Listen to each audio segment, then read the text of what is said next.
Good afternoon, and here we have Jair Izaguirre with us today with Sabor Latino Global. He's from Peru, and we're going to be talking about immigration, and we're going to talk about his inspiration behind his poetry, which is, directed towards the challenges and, issues that are faced by folks today that are undocumented. How are you? How you doing? I'm good, Monica. Thank you for that introduction. I'm happy to be here with you. Well, I'm glad that you took the time to be here. Jair has, educated me and opened my eyes to certain issues that are out there today. And as you know, we have a lot of issues today with reform and immigration. Obama is addressing, but still things have to be resolved. There's no permanent resolution. As we were discussing earlier, there are three types of categories of undocumented immigrants that Jair has in mind and has been, talking about. He has a Facebook webpage. What is the name of that Facebook webpage? Well, I recently established a Facebook page, which is American and Undocumented, which is pretty much, it just talks about some of the social issues concerning some mostly young adults and more mature adults that range between the ages of 20 and late 30s that have been in this country for pretty much over 20 and 30 years, but yet are undocumented because of the immigration issues that we have today. Okay, so it's a perfect platform for people to just get an open dialogue going and talking about, to ask any questions they might have or any concerns, right? Yes. Okay. And, do you find a lot of people posting any comments out there? Mostly not really. I'm mostly been finding people either directly messaging me through the Facebook inbox, or if not, I've been meeting people, on the street that I know through little social circles, and we've kind of been having, these kind of conversations. Yeah, to raise social awareness of the concerns and challenges today.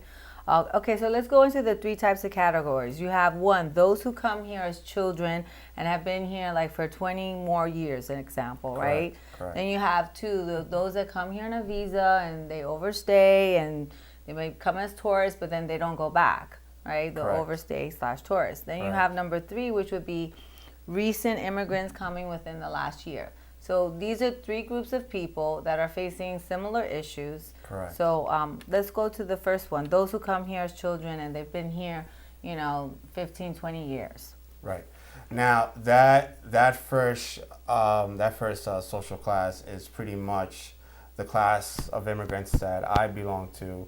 I've been in this country for pretty much over 30 years, and I'm still undocumented, based on the problems that we're having with Congress, the government not being able to come to a resolution with what they want to do with immigration reform. Now, if most of the people out there that know the laws out there would say, oh, well, why didn't you qualify for DACA? Now, the problem with DACA is that there was only an age limit till 30. And when the law just passed, I just turned 32. Yeah. So just to correct, DACA is it stands for Deferred Action for Childhood Arrivals. Yes. Okay, DACA, just to clarify, because I didn't know what it meant before either. Right. So you fall into that category. Right. Correct. Okay. Correct. All right. And then as far as the second group of people, the visa overstays? Yes, the second group is mostly like people that came here with visas. It's a tourist visa. I think it was for maybe a month or so, and they pretty much decided, for whatever reason, they decided to stay. Yeah, I mean, it's normal. I mean, you come to this country, unfortunately, there's issues depending where you're coming from. Like most people that come to this country, they want a better life. Correct. They're afraid to go back, and Correct. So they take the chance. Correct. Right. Okay, and then the other group, the recent immigrants that are coming within the last year, what do you think is different between that group and the first group? Well, this is the group that pretty much has been causing most of the debate, where it's causing a great division, where people are becoming immigration and non supportive of the whole immigration reform. And the issue that's happening is that with this third classification, I guess you can say, the problem is mostly where they just pretty much got into the country maybe about a year or so or 5 years ago, and they're trying to assimilate, they're trying to become productive citizens, but everyone thinks that we pretty much all fit the mold, and we don't. And I guess this is where all the confusion is mostly about. Yeah, like a lot of people, I'm sorry to interrupt you, I'm just saying that a lot of people feel that the 11 million or this percentage of numbers, a lot of people are a little bit afraid of the numbers and all these things, because they feel that, well, the 11 millions are people that just got here 5 years ago, and pretty much with me, you're talking to a person, a living person, not a statistic or a percentage. Yeah. We're not all. We're people. We're not numbers. Right. That we're not part of that third percentage. We're mostly the first percentage, where we've been here, for over 30 years. Yeah. This is your home. Right. So at the end of the day, it's not becoming. It's not a political issue. It's becoming inhumane issue. So how do you feel with the direction our president is taking with this now?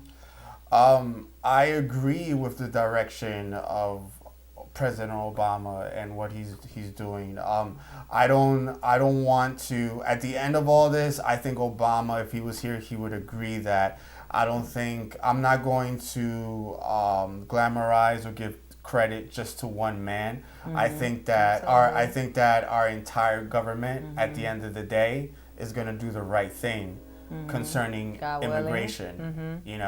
I think that it's funny, I don't really think that even Obama himself wants all the credit, or he's going to get all the credit, or he's looking at himself that he's like the champion concerning immigration. I think in the long run, I think even as immigrants, all of us are going to praise our government for doing the right thing, not just Obama or doing the right thing. Right.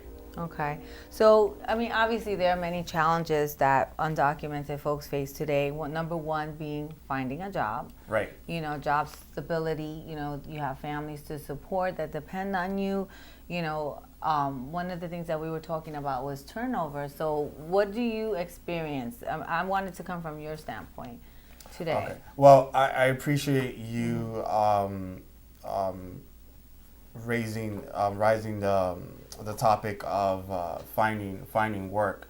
A lot of people have these really falsehoods about what an immigrant goes through to find work. And the thing is, one thing I can honestly tell you, even through my own experiences, is that people say, "Oh, well, you're taking our jobs," right? And when I specifically, when I have these conversations with these people, and I say, "Well, what jobs are you talking about? Are you talking about these corporate jobs? Are you talking about the high-end jobs?" Because for those high-end jobs, you need, in America, we live in an American system, meaning that you have to have a Social Security number. So I don't qualify for that job. Thus, what you're saying is not true. It's for a different category. Yeah, of that jobs. category. Yeah. Now, the only job that people that don't have documents, meaning don't have a Social Security number, and we all know that even to get an ID or driver's license or anything like that, you need a Social Security number. So not only do you don't have anything, you don't have any ID, you don't have a Social Security number, you don't have anything. So how can you apply for these jobs that quote unquote we're taking? Yeah, filling out a regular job application, one of the things that are required is a Social Security number. Right. Now the jobs that are only left over are the jobs that most people don't want to do. And what are those jobs? Most of them are in the restaurant industry. Most of them are in the construction industry. and they're back-breaking jobs that absolutely no one wants to do. Now, with that said, we're not taking any jobs. We're just taking the jobs that are pretty much available. Pretty much, yes. yeah. Yes. So, what do you do for a living right now? Well, right now, what I'm doing is I work at a restaurant right now. Okay. I work as a server and slash busboy.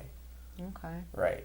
So even with my extensive amount of English, yeah, I mean, you are a very educated person, right? I can Or tell my just by talking to education. you. Yeah, I have my background is in graphic design and in advertising, and it doesn't even matter. Like right now, all of us, we all well know that all of us are graded through our credit, you know, through our social security number, through it. It doesn't even matter as long as I don't have a social security number.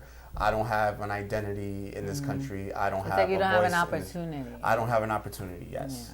Yeah, and that's important. And that's to how have that, to be able, I mean, obviously you want to dive into what your passions are, just like Right. everybody else here. Right. You know, we Right. want to do something that's fulfilling and make a difference and where your talents lie. So, you know, obviously it's not where you're at now. The problem is in this country, how do we move forward? How do we get there? Right. Right. So that's the question. Yes, right. And through the opportunity, that's how it's becoming a social issue. You know, and by the reform that you can get that social security number, that you can get that opportunity to get that job, would benefit our society, right. for one, because you could be contributing to the economy and be, fulfilling what it is that you were trained in, you know. Exactly. It's just better quality of life. Exactly. You know, it's and like, that's what the American dream is about, you know, doing something that you love, being able to provide for your family and provide more opportunities for our children and those, you know, that come after us, right? Right, and not to be corny or anything, like if I could quote, you know, John F. Kennedy said, you know, not ask not what you can do for your country, you know, but not ask what you can get from your country, but what you can do, you know, for your country. Exactly. So that's and you definitely can contribute, just like all these other folks. I mean, I have to say that, you know, even from the people that do the landscaping, there's always some people there that are undocumented, that are working really hard, and they're the ones doing the work, you know. And I'm sure that is a struggle for them. And who knows what they get paid? We know that it's not a lot of money. Right. So, and the funny thing is, I had an opportunity to work with, you know, people that were undocumented too. That, you know, I am a person that speaks both languages, English and Spanish. That's a very good point. Right. And you know, I got their input on it, and it was so humbling to me because, you know, these people like never complained, were always thankful, on time, always worked hard, always were willing to do the extra thing, you know, and it's like, for me, it was very just such humbling. A humbling experience. And I feel that America, if they were to do the right thing, because of that, that type of character, you know, in this social class, that of course, you know, the country is going to reach another height of greatness. Absolutely. And, you know, I pray that we do get there. And we will get there, and it will happen. It will happen. I just feel that, like I said, very positive. I like that. Right. I just feel that at the end of everything, I feel that the country is going to do the right thing. Yeah. You heard it here. Well, thank you for that. And with that, Jair is going to leave you with that food for thought. And we would welcome your comments. You could blog it on my website, or on my Facebook or Twitter. But one last thing we'd like to leave you with is some poetry. And I didn't mention, but Jair is a very talented poet, a very passionate poet. And, you know, he goes behind what he believes in. And in all honesty, he backs it up. So he's going to recite a poem called Destructively Beautiful. Yes. Right.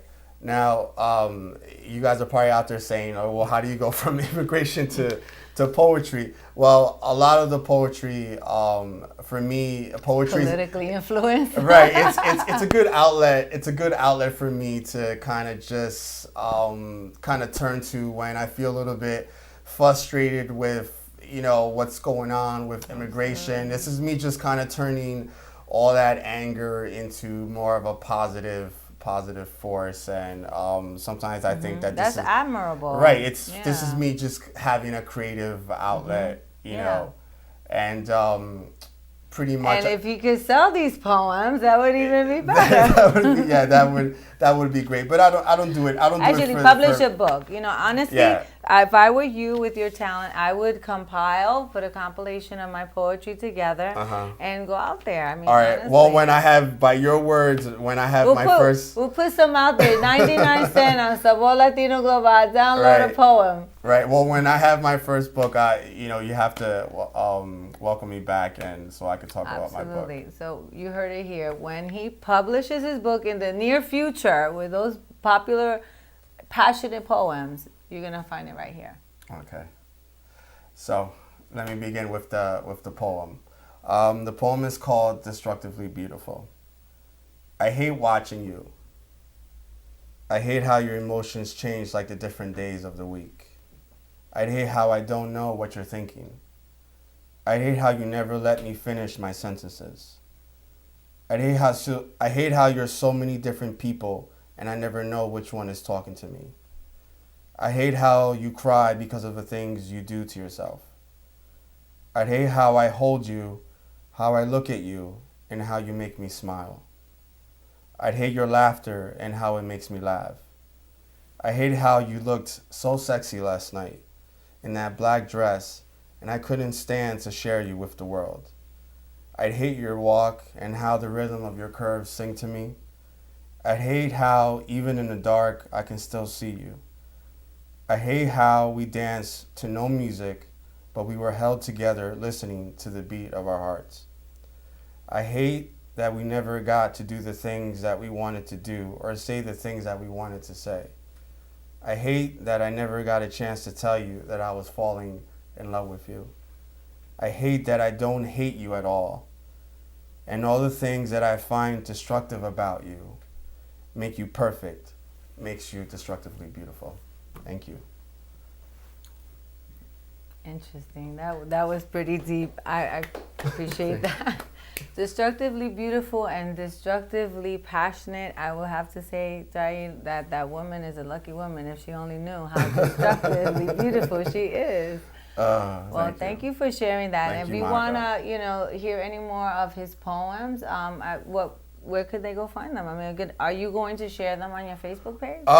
Yes. You can add me on Facebook. First name Jair, last name Izaguirre, and you can find me on Facebook. And most of my poetry is on there. So. Okay, but not on your other page. No, not the American and Undocumented page. Yeah. That is specifically just for But I would encourage folks, if you're facing an issue like that, feel free to post a question, share information, even a link that could, provide some awareness to the people out there that are, struggling with this. I mean, this is the only way that the problems are going to get addressed. And the more you hear about it, the more you raise awareness about it, the more change can, come forth. Right. As human beings, if I could personally leave on a positive note, you as human beings always have the right to voice change. The only thing that things are going to change is by you voicing how you feel and using your voice in a creative mean. Your power is your voice. Exactly. Exactly. Thank you. Thank you.